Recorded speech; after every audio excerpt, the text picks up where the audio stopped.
All right, in the other video, the reason I brought up the power now when I talking about how things feel, because he got stuck on a park bench for a couple years looking at objects and all that. You see light and darkness bouncing off of objects and all that, but we beyond that. So you go light and darkness with all colors, all dimensions, light and darkness, darkness as a mix of blend all around you, all dimensions. But kinesthetic. All right, I had to look up the word kinesthetic. So I read, so my baby mama, I thought she named it, I named Buddhism at the end. So Tony Robbins, an unlimited power teacher about visual, auditory, and kinesthetic type people, how we all got all three styles in us, but one style dominates each individual. But we beyond that teaching too, because you're going to go visual, auditory, visual, kinesthetic, or kinesthetic, auditory, kinesthetic, visual, auditory, kinesthetic. So I have to learn how to pronounce right now the word kinesthetic. So what it is so I was talking about that, and you thinking of mindful meditation. So you thinking like moving real slow. This is part of it, moving real slow, right? But at the same time, we're going all speeds, all tempos, all dimensions. So as I always elaborate on this concept, I realized something like, okay, in scary movies, when you watch a scary movie, the people move real slow. It's freaky, but from a Buddha perspective, that's just slow mindfulness, right? So I copied Jack Sparrow for a couple years in prison, and my sister Kenani put me on blast. Told me, I know you getting that from me. Told me he was Jack Sparrow, so I stopped doing it. But I copied his body language. I was taught to do that from like books like Unlimited Power, basically modeling people, mirroring, copying them. Basically, you see what I'm saying? To get similar results, or maybe even better, or be content with the results you get. So what I realized one day, they had this Alex in a Wonderland coming on, but then they cut it off and they come back on, and then I seen Jack Sparrow, and it seemed like he named it too, all temple, mindfulness, meditation, Buddhism, mind playing tricks on me. And then in Jack Sparrow movie, the Pirates and the Caribbeans, the Caribbeans, that movie, it seemed like he was talking about it then too. So then one day it hit me when this lady named Miss Heather, one of the counselors, she came to work, and she said, talking to an inmate, mindfulness is being, see, I always demonstrated with Jack Sparrow, like, you see, all tempo mindfulness, look, we beyond, you see the slow tempo mindfulness, all tempos in our demonstrating. You can make things shape-shift all around you, like Bobby's rule, or, you know, whatever you want to do with that. Make people, places, things shape-shift to anybody, anything, to multiple, unlimited, 0 to infinity, one, whatever you desire with that. So she said being mindful is being mindful of others' feelings. Then she said mindfulness is being in a present moment. And then that's when I realized it was synonyms with the book, The Power Now. Hold on. That's what the Power Now book is talking about. Being in a present moment. So I was like, damn, that's crazy. So then she said his mind was starting to wonder, and she said, no, concentrate on what you're doing. And then the Buddha from Uganda popped up in my head, like, oh, that's what he was telling the true little monks. Focus on what you're doing. See, I was tripping off the tempo. When I watched This I've Heard About a Buddha, he's moving real slow in that documentary. And I remember the reason you want to go all tempos too, because like one day my mom was pushing me and she kind of fell, and I didn't grab her because I was copying that documentary. My Spider-Man instincts wasn't on point. So you want to go all tempos. You see what I'm saying? Sometimes you don't want to just be moving all super slow. Plus you may have things to do. But when Heather said what she said, it clicked for me. I was like, damn, what the fuck? So that was that. Mindfulness. Like, damn, okay. That's what the Buddha from Uganda was talking about. So you add macro, micro, subconscious, conscious, different number combination, 0 to infinity, right? The unconscious, conscious, subconscious, superconscious. That's what you do. So, all right. So one day, I'm doing the fighting style, the outcome, and I'm going from in and out, like bobbing and weaving. I call it bobbing and weaving and peekabooing. And then when I was going over it, this is the in and out. One of the sheriffs walked to the middle of the rail, and it made me think of the middle. You see, it was right there, the middle. But I didn't catch it. I was like, okay, the whole process going from this to this is the whole middle and all of that. So that So that's that concept, and we'll get to the why that's important. Like young fearful saying why it's important. So then what happened is Tony Robbins teach you kinesthetic people talk real slow. They move real slow. They feel their words. Auditory people talk at a rhythmic pace and they very smart. They know what words to use and they think before they speak. And visual people talk real fast. They think backwards and all that, trying to keep up with the images in their mind. So now as you mix it, I caught it one day in music. Like if I beat on my chest and then I start making a song to it, that'll be kinesthetic auditory. But then let's say I see it and then I just describe what I see, that'll be visual auditory. You see what I'm saying? So the combinations can mix up not just in music but with everything. So that keep that in mind. So visual people move really fast type stuff, but he says throughout the day it's gonna basically fluctuate. From you gonna go. So I when I'm out of energy, I'll get real slow. Like you see what I'm saying? He say go check out the book. He say master communicators mirror other people's communication style, because if you're talking too fast to someone that's kinesthetic and you doing a visual thing, it's like, damn man, you talk too fast, slow down. And if you talking and a kinesthetic person that's talking slow at their pace, the visual person may say, here, I'm get to the point. But the auditory person seems like it's like, if I'm quoting a book right, seem to be right for both concepts. But I become auditory like when I make music or if I write something. So that's that concept. So I've been noticed that in the scary movies with the witch, devil, demon movies, they moving real slow. It's creepy. Just like if they hear sounds like, and you hear sounds like water dripping, or like I just listened to his book again, footsteps, and you see how spooky it be. But in Buddhism, that can be not just Buddhism. You can say in general, that can be heightened senses. Your senses can be heightened. Your senses can be heightened. So the footsteps, you can just say, I just tripped, but I was really tripping off the water dripping. But I just listened to his book yesterday talking about the footsteps getting closer to you. That's why I said that. So now, that happens, and then Discovery of Witches come on. Discovery of Witches come on, and I noticed they moving real slow. So me, the sheriff, and a couple of inmates, we kind of tapped into it. And then all of a sudden, I noticed they added real super speed, like they go real fast.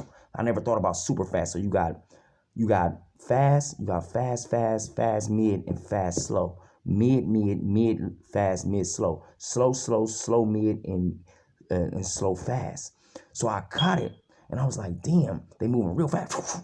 So we all going through that, for that night. A few of us, we tapping into the mindfulness. As we tap into it, I noticed the real fast, and I noticed the slow movements. But then I'm like, man, I can't I can't do that for long. So then the next weekend, but the next day the sheriff walked past, she was walking by, and looked like she was marching. And kind of like, it can be freaky if you look at it from that perspective, like Deepak try to say, things are perspective. So the next weekend comes, and we watching it again. And then the whole same thing, I'm like, man, this is driving me crazy. I can't just move slow all day like that. That stuff would drive me crazy. It's all temples, mindfulness, meditation. But then a sheriff was just walking regular, and it made me tap into the middle. I said all tempos. I demonstrated with the Jack Sparrow concept, but at the same time, I didn't think about the middle. You see what I'm saying? Even though I said it, my baby mama, all tempo, mindfulness, meditation, but it's a difference. So it made me think. Everybody's mostly maybe in the middle sometimes, or not in the middle. You can't dictate people placing things when they doing what and how they doing it. But the middle, to remember the middle is a point, because you may be thinking you got to go fast or slow. So that's that concept, how I came across the concept of mindful meditation, or what I thought it meant. But then that's only part of it. And what the Buddha taught, he talks about being mindful also of everything, like everything around you, internally, externally, basically being mindful, being in the present moment, like Heather said, but also just being mindful when you use the bathroom, when you walk, when you talk, with everything you do, when you meditate, everything, be mindful. That I caught on to what he was saying the fourth time I read with the Buddha talk. So that's that concept. Another form of meditation, the meditation that exists before whatever Buddha they put on a pedestal, is the Buddhas, because I don't know who taught them doctrines. It's when you quiet your mind. So you want to combine all the meditations that I'm talking about. You can quiet your mind. You cannot quiet your mind. You can have images or not have images. Put it together or not. So the other form of meditation is paying attention to your body, internal, external. When I was meditating, meditating, I was doing it anyway, but he pointed that out. I can't get around. I read the book a couple times, even though it didn't click, it was just like planting seeds. But being aware of your body, internal, external, and well as others and everybody, everything, um, I tuned into that, like tapping into other people's like organs when they watching TMZ, and me and one of the TMZ members, she was blinking her eyes, and then it made me start fucking with her inside of her body and all that. I don't do that. And then it's that Qigong master too. He popped up on me one day when I was talking about this, and the one that teach you what to do with your chi. I figure out his name. So,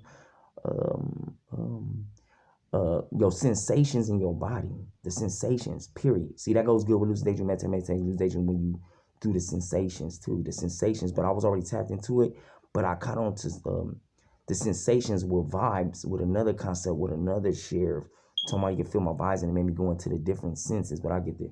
Then you got analyzing your mind. See, I used to say unconscious, subconscious, superconscious, and your consciousness. Unconscious, subconscious, superconscious, and your consciousness. But then when I read what the Buddha taught, he put my thoughts back there because I was tripping off awareness instead of my thought. I don't know why. Your mind is your thoughts too. You see, like he says, no thinker behind the thought. So he added thought back there because I was slipping on that. And then he said, you got analyzing intellectual subjects, but he says any subject too, even though I was like any subject, but when I went back and read it, he says the same thing with the Buddha taught, analyzing any subject. So that's the different forms of meditation. You can focus on your breathing, you can quiet your mind, you can focus on your body, your sensations, your feelings, your mind, how you think, everything about you. Like my mom taught me for years, know thyself, know thyself. And then you can focus on intellectual subjects or any subject, period. You see what I'm saying? Now, making music videos go along with your meditation. Now, I was doing music in my head, and then all of a sudden, images is still going. But before, it used to be I meditate, lose daydream, and images will pop up, and I cover up this song with this song because you can make.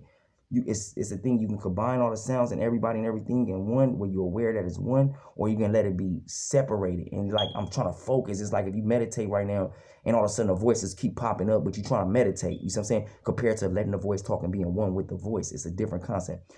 So I'm sitting there, then my images, then I caught on the light bulb, went off. Then I start singing and allowing the images to go along with it or not. Then I beat on my chest and I was doing then sound, try to, I think, make it one. But I said, man, I beat you to the punch, and I went external with it too, with the, as I'm doing it. But then I jumped up and said, oh, I beat you because back in the day, I mean, not back in the days, but I been did this when I was used to stand up and do walls closing in, bricks changing colors, and I learned to change colors of everything around me from that Lay's commercial. And it's another commercial when they jump on the car changing colors. So, and then I used to sit down and do it, and then Statue of Liberty take it to it through my body, and I used to see it as I was singing, but it didn't click into that time. Now, when you lucid daydream, meditate, say you're not watching TV, or let's say you watch TV, you can make the images go along with it or not. Now, let's say you're not watching TV. You see what I'm saying? You can make, they don't have nothing to do with TV, all sounds, internal, external, all around you. You can make stuff go along with the images you see or not. Now, when it came to TV, if I'm sitting over the meditation, you can make it go along with it.